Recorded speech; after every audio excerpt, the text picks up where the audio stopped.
শেরশাহ। ভারতবর্ষের ইতিহাসে শেরশাহ 1540 থেকে 1545 সাল পর্যন্ত দিল্লি আগ্রার শাসনকর্তা ছিলেন। শেরশাহের বাল্য নাম ছিল শেখ ফরিদ। তার পিতার নাম হাসান সুর।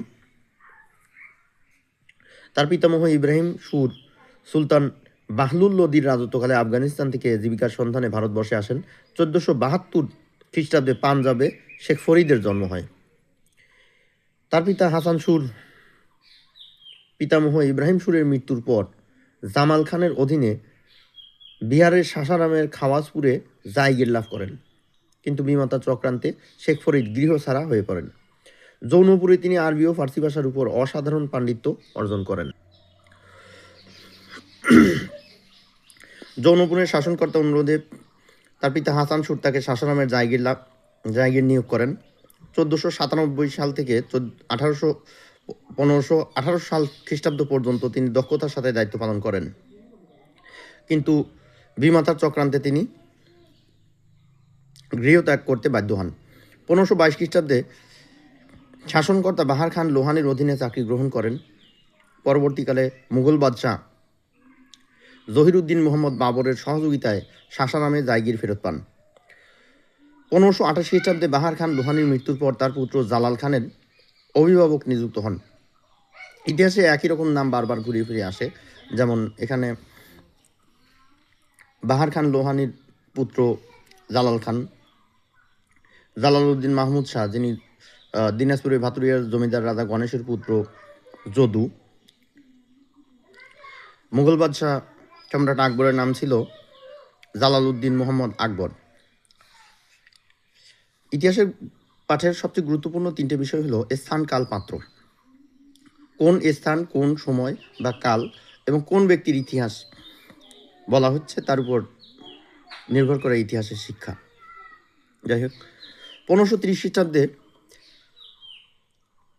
শেরশাহ চুনার দুর্গের অধিপতি তাজ খানের বিধবা পত্নী লাদ মালিকাকে বিয়ে করে চুনার দুর্গ লাভ করেন। এতে শেরশাহ ব্যাপক ক্ষমতাশালী হয়ে ওঠেন। তার ক্ষমতা বৃদ্ধিতে বাদশাহ নাসিরউদ্দিন মোহাম্মদ হুমায়ুন চুনার দুর্গ অবরোধ করেন এবং তার সাথে সংঘর্ষের সূত্রপাত ঘটে। পরবর্তীকালে 1534 ও 1536 খ্রিস্টাব্দে বাংলায় সামরিক অভিযান পরিচালনা করেন। 1539 খ্রিস্টাব্দে চৌসার যুদ্ধে হুমায়ুনকে পরাজিত করে শেরশাহ উপাধি গ্রহণ করেন এবং 1540 খ্রিস্টাব্দে বিলগ্রাম বা কনৌজের যুদ্ধে হুমায়ুনকে চূড়ান্তভাবে পরাজিত করে দিল্লি বা আগ্রা দখল করে দিল্লির মসনদে আরোহণ করেন।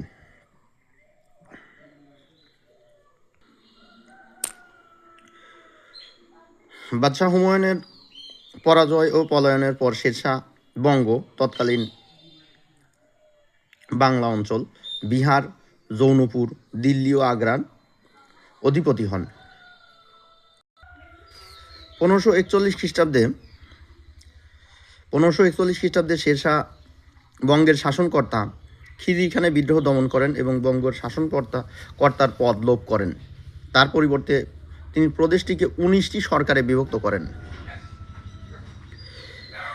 প্রতিটি সরকারের শাসনভার একজন আমিনের উপর ন্যস্ত করা হয়। এভাবে তিনি দিল্লির প্রত্যক্ষ অধীনে বঙ্গদেশে কেন্দ্রীয় শাসন প্রবর্তন করেন। 1542 খ্রিস্টাব্দে তিনি মালব জয় করেন। এরপর তিনি রাজপুতনার অনেকগুলো অঞ্চল জয় করেন। 1543 খ্রিস্টাব্দে তিনি রায়সিনের পুরনমলের বিরুদ্ধে অভিযান পরিচালনা করেন।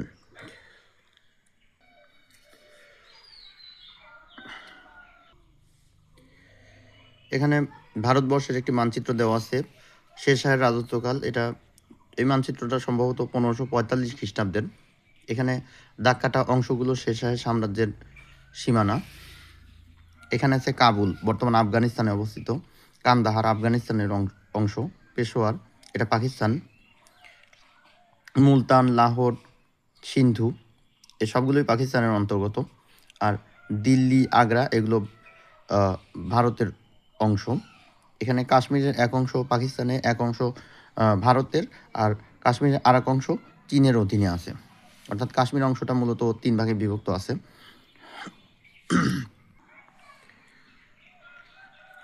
শেরশাহের অঞ্চল ছিল মূলত এই পেশোয়ার, লাহোর, মুলতান, পানিপত, দিল্লি, আগ্রা, এপাশে চিতোর।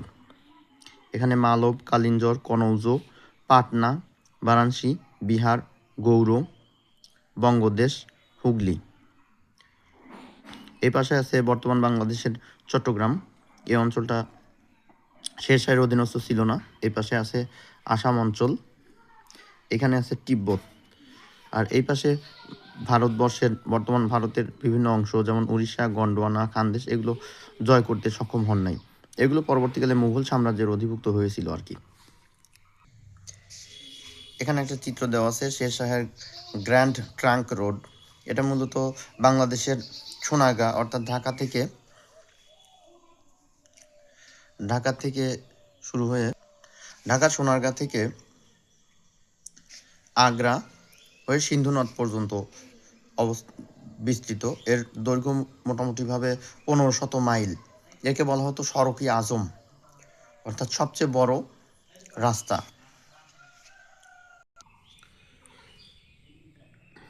শেরশাহের রাজত্বকাল ছিল মূলত 1540 থেকে 1555 খ্রিস্টাব্দ পর্যন্ত। এখানে শেরশাহের বংশের একটা তালিকা দেওয়া আছে।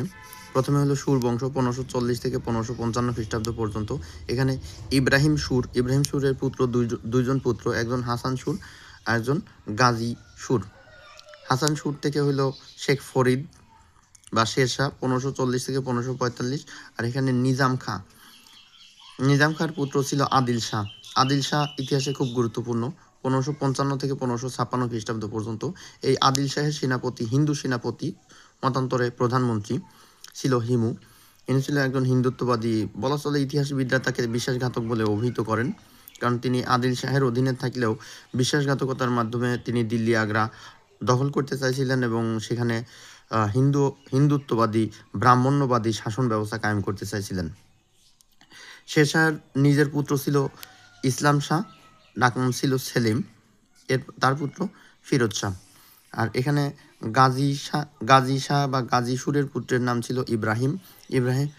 আর